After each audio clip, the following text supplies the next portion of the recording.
Party, the biggest thing that I hear is that they were more taken care of under the former president. They have more money in their banks. They were able to take care of their bills. The cost of living was low. The cost of gas was reasonable. Under the Biden administration, we don't see that. The cost of everything has gone up. He's put us back into two more wars, possibly a third war with other countries, and those are the things that people vote in the election cycle. Province spoke on an election of what he said. I believe the duplicity of the hypocrisy. The brothers are not stupid. We understand when someone's for us and when's not. And it's obvious that the Democratic Party is not for us. Their policies actually strike at the heart of the black family and the nuclear family.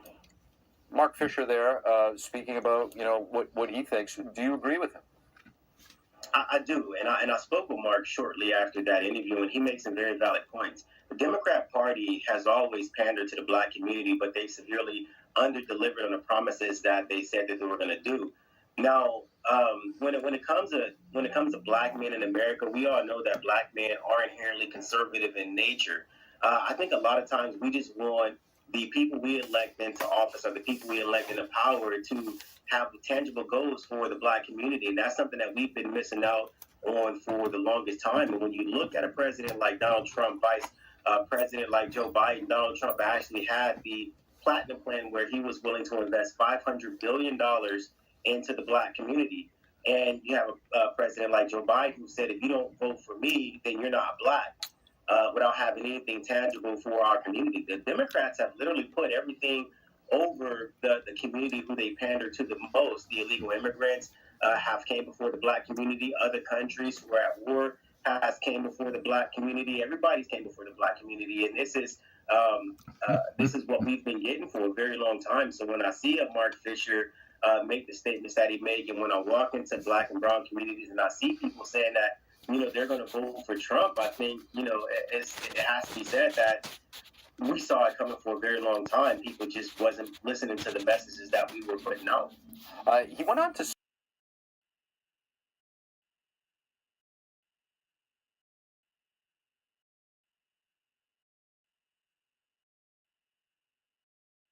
prize from the influx. NTD's Arian Pastar has a border update. How many Americans would love to have the border secured like President Trump was able to do it? GOP senators on Thursday speaking on the ongoing border crisis. This as the U.S. hit a new record for single-day crossings on Tuesday. Fox News reports that CBP encountered 12,000 people at the southern border in one day. This includes 10,200 Border Patrol apprehensions of illegal immigrants.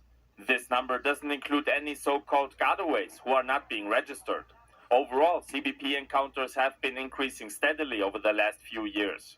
Back in fiscal year 2021, we saw approximately 1.7 million encounters. In 2022, the number rose to over 2.3 million. Now in 2023, we saw almost 2.5 million encounters. The influx is causing difficulties across the country. On Thursday, New York Representative Nicole Maliotakis told NTD how illegal immigration is affecting the Big Apple. The unsustainable crisis in New York with migrants is going to bankrupt the city. And we're cutting services, police officers, 15% cut across the board, hiring freeze. I mean, this is really dangerous what's happening. It's destructive to this country. Now this comes amid record low approval ratings for New York City Mayor Eric Adams. A new Department of Homeland Security finally granted Oscar a waiver with the help of Durbin's office. He intervened to help him get in. He enlisted in the U.S. Army. Within 6 months of returning to the United States, he was off to basic training. Oscar served our nation with honor as a cavalry scout in Afghanistan, and today he is finally an American citizen. Now, look, in my opinion, the military is good for people, generally speaking, maybe not everybody. And frankly, if you have people who grew up in this country and they're patriotic and they want to serve this country, even if, they were brought into this country illegally by their parents, I can understand the virtue of it. But this is actually slightly misleading. Let me explain some of the deeper information on it. Now, it's actually not that widely known, but you can actually join the U.S. military without being a U.S. citizen already. This is already in place. It's already a path to citizenship. But there are some limits to it. It's not a totally open door system. Here's the Government, Citizen, and Immigration Service website talking about it. This is the official site of the U.S. government. It says this: if you are serving or have served in the U.S. Armed Forces and are interested in becoming a U.S. citizen, again suggesting you have to be able to join, you may be eligible to apply for naturalization under special provisions of the Immigration and Nationality Act. Further down it says, if you served honorably in the U.S. Armed Forces for at least 1 year at any time, you may be eligible to apply for naturalization. Now, notably, you can join the U.S. military if you have a green card. But again, there are some limits on it. It means if you have a green card, you've gone through some of the legal processes. You've gone through the system. You've done it fairly. You didn't jump the line. You went through the government essentially to do it. And again, there are some limits on this. Most notably, you cannot join if you're an illegal immigrant. If your entry into the United States began with you breaking the laws of this country. And they include the DACA program under this, which are, of course, the kids who were brought in usually when they were younger by their parents. People argue, well, it wasn't them who did it, it was their parents violating the law, bringing them in. Why not let them serve? Many of them grew up here, they went to school here, they speak English fully, they're pretty much Americans. But of course, it's questionably legal because Barack Obama created the DACA program to create this gray area of immigration for them. Now, again, that was kids who were brought to the United States but are being allowed to stay, essentially. That was my take. There are some countries that have a pretty open door for this. Take, for example, the French Foreign Legion. They get a lot of people from like Russia and stuff like that. It's like your skeevy, like cutthroat, military. The French Foreign Legion, if you join it, it's a pathway to citizenship in France. And they get a worse reputation than they probably deserve. I know guys who, I have a lot of friends who are veterans. I know people who've served alongside the French Foreign Legion, and they actually speak pretty highly of them. And so, there are working systems like this in different parts of the world. And I'd say also that our military does generally teach good values and discipline. At least, used to. There's some kind of weird stuff right now. Those of you wondering, as far as I understand, the Marines are one of the few branches that haven't adopted like too much woke stuff, if you're wondering. But again, there's some stuff, don't get me wrong. But having a completely open system, if you have it so there's no limits on it, because again, the U.S. already has this, right? You have to. We've already had some people spying on us a violation of American in law. the Navy. And if you've demonstrated a willingness to violate our law, well, who's to say you're trustworthy in other regards, especially if you're going to be controlling our military? Having a completely open system would open the door for a lot of other issues, like, for example, gangs or terrorist groups joining the military for training, and then at the end of it, even get U.S. citizenship. This is already a problem, for example, with the Mexican drug cartels. A lot of them will have their, gang members join the U.S. military to get official military training, and, they go back to Mexico and stay in the U.S. These guys are, they're a trained military at that point. They were trained to fight like the U.S. military. And that is, I think, deeply concerning if we just have an open door policy where we're willing to train Got that right. on how we fight. And people don't understand, people generally who, coming in from other countries, if it's totally open door, they will not typically understand American civics. They won't typically understand our history or what we stand for. And, joining being, if they come here essentially and join, they're going to be trusted with our tanks, our artillery, our jets maybe, essentially all the weapons used to defend our country. If a country, maybe a potential U.S. enemy, wanted to flood America with people to come enlist, what happens then if you have thousands or tens of thousands or even hundreds of foreign operatives within the military and their saboteurs or whatever else? It does open the door to a lot of serious problems. Even foreign spies, giving them access, for example, to national secrets potentially, even what they call our modus operandi or our modes of operation, something closely guarded. There needs to be, at least in my opinion, some limits on it. We already have a very open system. The United States, despite all the criticism that previously, and its open borders right now, But previously, the United States has had one of the most open immigration systems in the entire world. You know, I've heard these like college socialists talking or criticizing the American immigration system back in the day. And I used to joke with them, like, I just want to have like Canada's immigration system, although it's pretty crazy right now too, because they used to have a merit-based immigration system. Even some very far-left, pretty crazy woke countries still have merit-based immigration, which the United States is not. Now, if you want to criticize the U.S. and its ridiculously open immigration system, where it's very easy to come in here legally and then join our military if you want to, including with immigration overall and the ability for non-citizens to join our military and become citizens, it's raising some real problems. But if even despite our very open system, in my opinion, if your introduction to the United States is a show of willingness to violate our laws, a show of disrespect for your fellow citizens, for the American citizens here, if it's to come here for money, to rob taxpayers, it raises some ethical issues. And again, I think there needs to be, at least in my opinion, some limits on it. When it comes to making plans, you are the best. What about those barbecues you plan in detail for your family? Or your daughter's first costume party? It was prize from the influx. NTD's Arian Pastar has a border update. How many Americans would love to have the border secured like President Trump was able to do it? GOP senators on Thursday speaking on the ongoing border crisis. This as the U.S. hit a new record for single-day crossings on Tuesday. Fox News reports that CBP encountered 12,000 people at the southern border in one day. This includes 10,200 Border Patrol apprehensions of illegal immigrants. This number doesn't include any so-called gotaways who are not being registered. Overall, CBP encounters have been increasing steadily over the last few years. Back in fiscal year 2021, we saw approximately 1.7 million encounters. In 2022, the number rose to over 2.3 million. Now in 2023, we saw almost 2.5 million encounters. The influx is causing difficulties across the country. On Thursday, New York Representative Nicole Maliotakis told NTD how illegal immigration is affecting the Big Apple. The unsustainable crisis in New York with migrants is going to bankrupt the city. And we're cutting services, police officers, 15% cut across the board, hiring freeze. I mean, this is really dangerous what's happening. It's destructive to this country. Now this comes amid record low approval ratings for New York City Mayor Eric Adams, a new of any kind.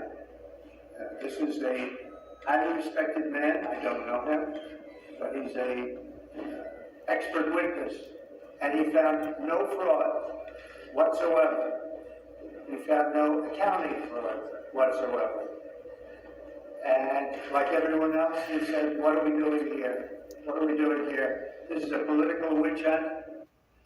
Eli Barthoff is an accounting professor at New York University. He testified today as the Trump team's second-to-last witness.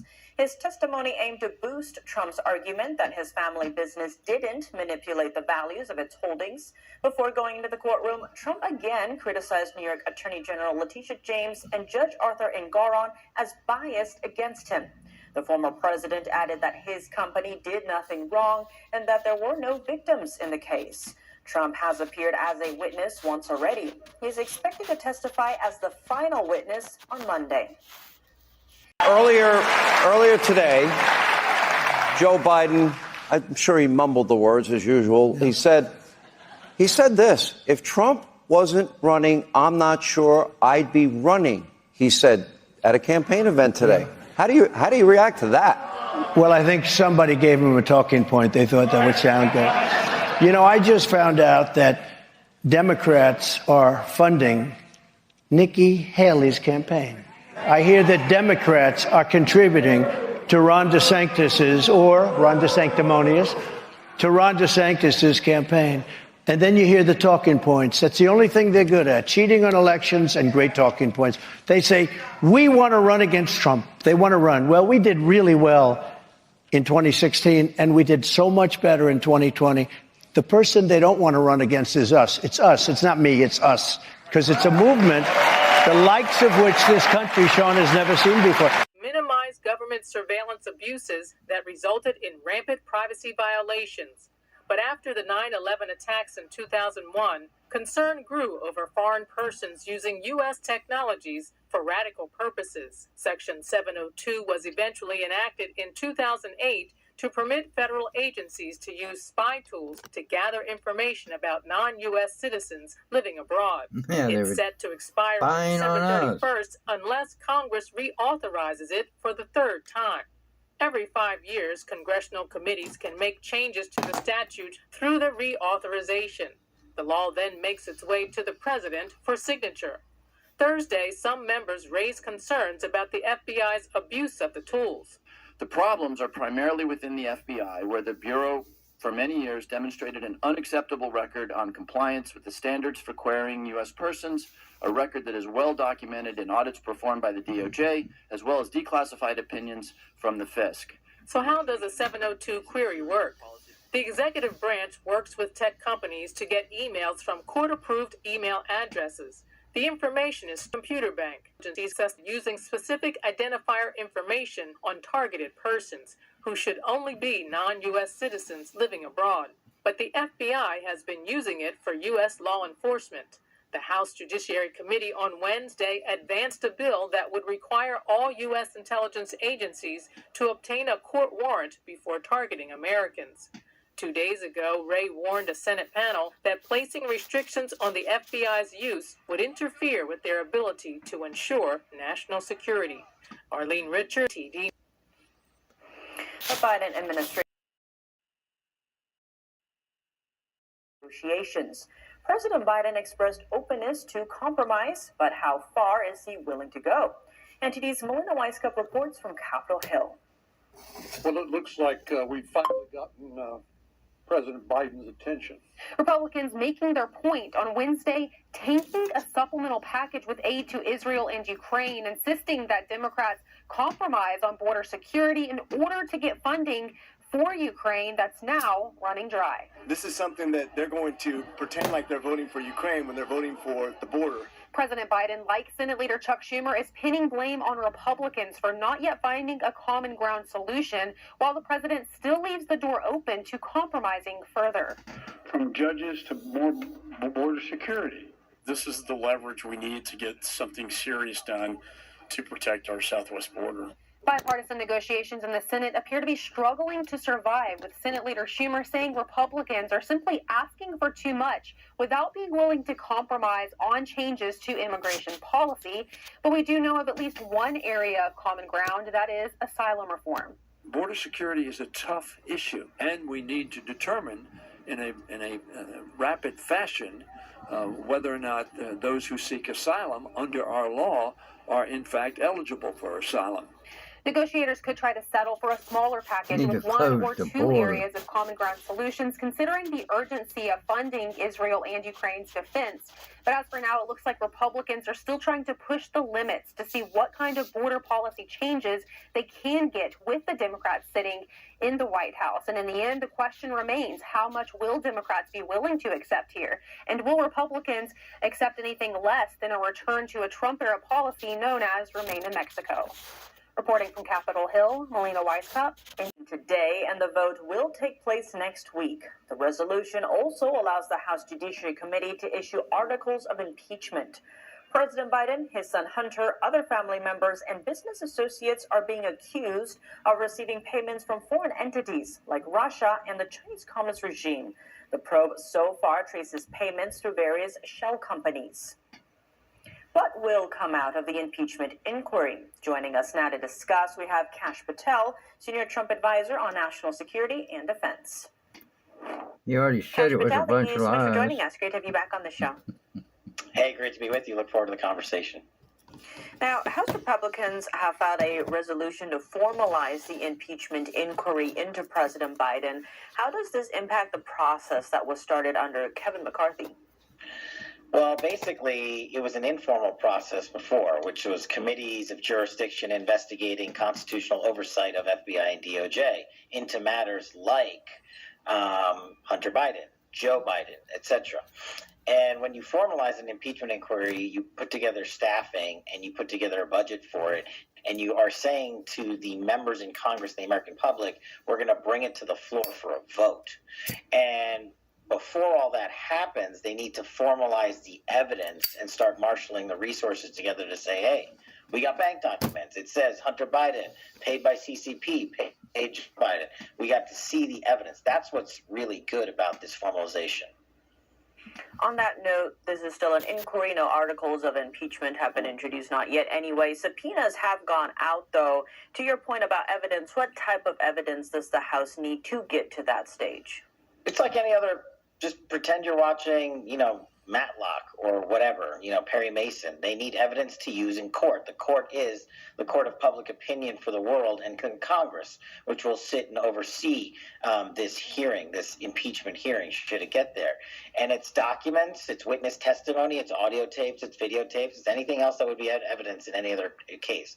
Now, I've always said following the money and bank documents is some of the best evidence you can have, especially if you're alleging fraud or pay for play or bribery. And I think they have that. They need to cull through that and get the best versions of that evidence out to the American public.